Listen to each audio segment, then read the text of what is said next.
الحمدللہ رب العالمین والعاقبۃ للمتقین والصلاة والسلام علی سید الانبیاء والمرسلین اما بعد اعوذ باللہ من الشیطان الرجیم بسم اللہ الرحمن الرحیم ام تریدون ان تسألوا رسولکم کما سئل موسیٰ من قبل ومن يتبدل الكفر بالایمان فقد ضل سواء السبیل صدق اللہ العظیم اللہم صل علی سیدنا و مولانا محمد معدن الجود والکرم وآلہ وصحبہ وبارک وسلم۔ حمد و صلاۃ کے بعد بنی اسرائیل احکام خداوندی سے معاذ اللہ جان چھڑانے کے لیے حضرت موسیٰ علیہ السلام سے لا یعنی بے مقصد اور عجیب سوالات کیا کرتے تھے۔ ان کو کسی چیز کا حکم دیا جاتا تو بال کی کھال اتارنا شروع کر دیتے۔ گائے ذبح کرو تو کہا کس رنگ کی ہو، کس عمر کی ہو، کس طرح کی ہو، دیکھنے میں کس طرح کی معلوم ہوتی ہو۔ ان کی گفتگو سے، ان کے انداز سے صاف ظاہر ہوتا تھا کہ وہ کثرت سوالات سے اپنی جان تو چھڑانا چاہ رہے ہیں پر حکم معاذ اللہ نہیں ماننا چاہ رہے۔ بنی اسرائیل کا چونکہ یہ طریقہ تھا تو جو لوگ مدینہ منورہ میں یہودی رہا کرتے تھے وہ بھی چاہتے تھے، اکساتے تھے مسلمانوں کہ وہ بھی نبی پاک صلی اللہ تعالیٰ علیہ وآلہ وسلم سے سوالات کریں۔ کثرت سوالات کے لیے اکساتے تھے۔ اللہ تعالیٰ نے قرآن مجید میں ان کی اس بات کا تذکرہ کیا اور کہا کہ ام تریدون ان تسألوا رسولکم کما سئل موسیٰ من قبل، کیا تم بھی اپنے رسول صلی اللہ تعالیٰ علیہ وسلم سے ایسے ہی سوالات چاہتے ہو جیسے اس سے پہلے حضرت موسیٰ علیہ السلام سے پوچھے گئے؟ اب قرآن مجید کا انداز دیکھیے۔ اس بات کا تذکرہ کرنے کے بعد کہ ام تریدون ان تسألوا رسولکم کما سئل موسیٰ من قبل، کیا تم بھی اپنے رسول صلی اللہ تعالیٰ علیہ وسلم سے ایسے ہی سوالات پوچھنا چاہتے ہو جیسے موسیٰ علیہ السلام سے پوچھے گئے اس سے پہلے؟ یہ بات بیان کرنے کے بعد اب انداز کیا اختیار فرمایا؟ وَمَن يَتَبَدَّلِ الْكُفْرَ بِالْإِيمَانِ، تو جس نے ایمان کو کفر سے بدل دیا فَقَدْ ضَلَّ سَوَاءَ السَّبِيلِ، تو وہ سیدھے رستے سے بھٹک گیا۔ سوال پوچھنا برا نہیں، لیکن اپنے علم میں اضافے کے لیے پوچھا جائے، اپنی الجھن کو دور کرنے کے لیے پوچھا جائے، اپنی معلومات میں اضافے کے لیے پوچھا جائے، اپنے دینی اخلاقی امور صحیح طور پر سر انجام دینے کے لیے سوالات کیے جائے، لیکن بلا وجہ سوال کرنا، بغیر مقصد کے سوال کرنا، فضول ابحاث میں الجھے رہنا، اب تو یہ حالت ہو گئی ہے کہ دیکھنے سے یوں محسوس ہوتا ہے کہ معاذ اللہ شاید دین صرف بحث کے لیے دنیا میں آیا، اور کئی دفعہ تڑپ جاتی ہے طبیعت ان چیزوں کو دیکھ کر کہ ہر وقت بحث، ہر وقت بحث، ہر وقت کچھ چیزوں کو معاذ اللہ تختہ مشق بنا لیا گیا ہے۔ کب مسلمان عمل کرنا شروع کریں گے؟ اتنا سیکھا ہے تو عمل کب کریں گے؟ بہت بڑا یہ روحانی مرض ہے کہ انسان صرف بال کی کھال اتارتا رہے، پوچھتا رہے، عمل کا رستہ اختیار نہ کرے۔ اللہ کے پیارے رسول صلی اللہ تعالیٰ علیہ وآلہ وسلم نے فرمایا تمہیں میں جس چیز میں آزادی دوں مجھے چھوڑے رکھو۔ فرمایا تم سے اگلے لوگ انبیاء علیہ السلام سے زیادہ سوالات کرنے کی وجہ سے ہلاک ہو گئے۔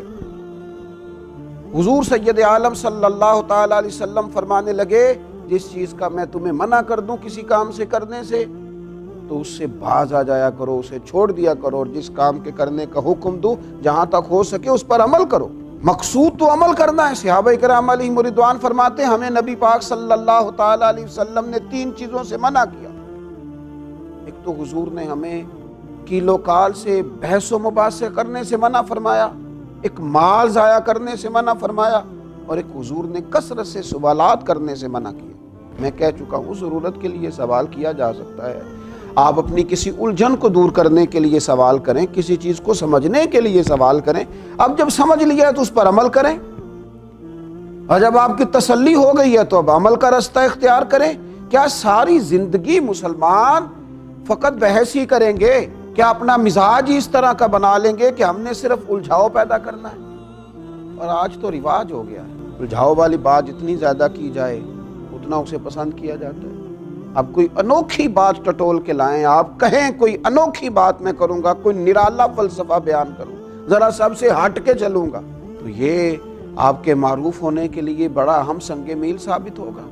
لیکن اگر سیدھا سیدھا اخلاقیات کا درس دیا جائے، صحیح عقائد پر قائم رہنے کی بات کی جائے، اللہ اور اس کے رسول صلی اللہ تعالیٰ علیہ وسلم کی فرما برداری کی بات کی جائے اور دین اسلام کے بنیادی اصولوں پر عمل کرنے کی بات کی جائے، تو لوگ کہتے ہیں یہ تو وہی ہے جو سارے کر رہے ہیں۔ خدا کے بندو، دین دنیا میں عمل کے لیے آیا ہے، اخلاق سنوارنے کے لیے آیا ہے، کردار نکھارنے کے لیے آیا ہے، اور دنیا میں پیغام امن اور پیغام محبت اور پیغام توحید و رسالت عام کرنے کے لیے آیا۔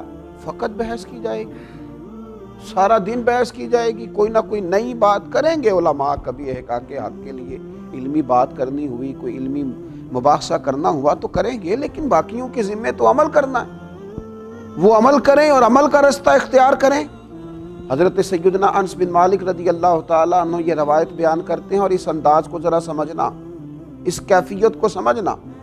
خدا را اب تو تکلیف ہوتی ہے، کیا حال کیا ہے دین کے ماننے والوں نے دین کا، کہ صرف بحث رہ گئی، صرف ابحاث رہ گئی۔ میں نے کہا ہے کریں گے علماء علمی بات اگر کہیں ضرورت پیش آئے گی احقاق حق کے لیے، لیکن ہر وقت اگر عوام سے لے کر علماء تک ہر شخص اور ہر وقت اور ہر موقع پر اگر فقط بحث کی جائے گی، عمل کب ہوگا؟ ان چیزوں کو اپنایا کب جائے گا؟ اختیار کب کیا جائے گا؟ حضرت انس بن مالک رضی اللہ تعالیٰ عنہ فرماتے ہیں ایک دن لوگوں نے نبی رحمت صلی اللہ تعالیٰ علیہ وسلم سے کثرت سے سوالات کیے، مجھے بتائیے نا، کائنات کے جتنے بھی علوم ہیں اور جتنے بھی علوم کے خزانے ہیں وہ سارے تو اللہ نے رسول پاک علیہ السلام کے سینہ مبارکہ میں رکھے، کوئی کمی ہے وہاں علم کی؟ اور نبی پاک علیہ السلام بیان کرتے، عطا کرتے، لیکن حضرت انس بن مالک فرماتے ایک دن لوگوں نے کثرت سے سوالات کیے تو ہم نے حضور کے چہرہ اقدس پر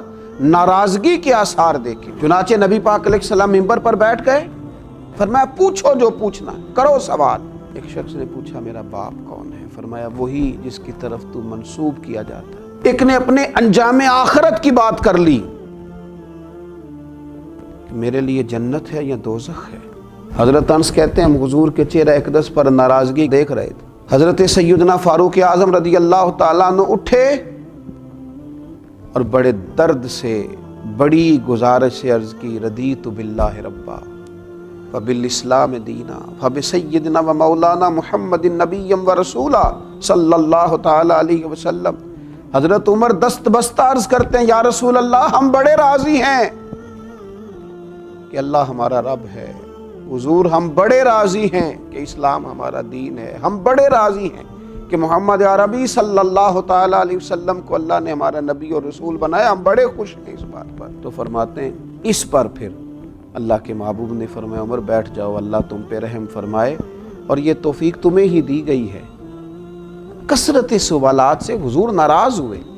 تو میرے عزیز یہ وہ والا کام ہے، کثرت سوالات اور بلا وجہ سوال اور بغیر مقصد کے سوال، جس سے تو حضور ناراض ہو جاتے ہیں۔ لہٰذا وہ سوال کریں، وہ بات کریں جس کی ضرورت ہے، ابحاث میں نہ الجھ جائیں۔ اللہ تعالیٰ امت